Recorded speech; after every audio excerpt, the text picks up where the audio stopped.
ცივი ომის დროს საბჭოთა კავშირის ერთ-ერთ ყველაზე დიდ საზრუნავს ამერიკის ავიამზიდების ფლოტზე კონკურენციის გაწევა წარმოადგენდა. ამის გამო კომუნისტები იარაღის სისტემებზე უზარმაზარ თანხებს ხარჯავდნენ და ყველგან დაეძებდნენ ამერიკულ ავიამზიდებს.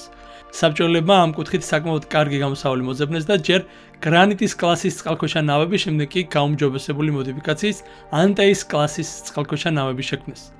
ამ წყალქვეშა ნავებს ჩრდილოატლანტიკური ალიანსი რუსებისგან განსხვავებით ოსკარ 1-სა და ოსკარ 2-ს უწოდებს. ამერიკულ ბირთვულძრავიან ავიამზიდებთან შესახვედრად ანტეის კლასის თითოეულ წყალქვეშა ნავს ორი ბირთვული რეაქტორი უმაგრებდა ზურგს.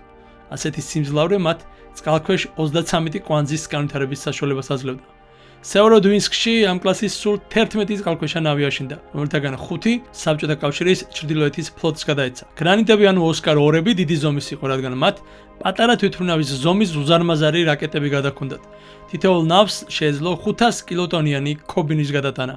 ერთ-ერთი ასეთი წყალქვეშა ნავი იყო სწორედ კურსკი. მისი მშენებლობა 1994 წელს დასრულდა და რუსეთის ჩრდილოეთის ფლოტს გადაეცა. ისტორიაც სწორედ აქედან იწყება. 2000 წლის 12 აგვისტოს დილით კურსკი ბარენცის ზღვაში იმყოფებოდა და სამხედრო წვრთნებში ზაფხული 10 მონაწილეობდა. ეს იყო საბჭოთა კავშირის დაშლის შემდეგ რუსეთის საზღვაო ძალების პირველი მასშტაბური საზღვაო წვრთნები.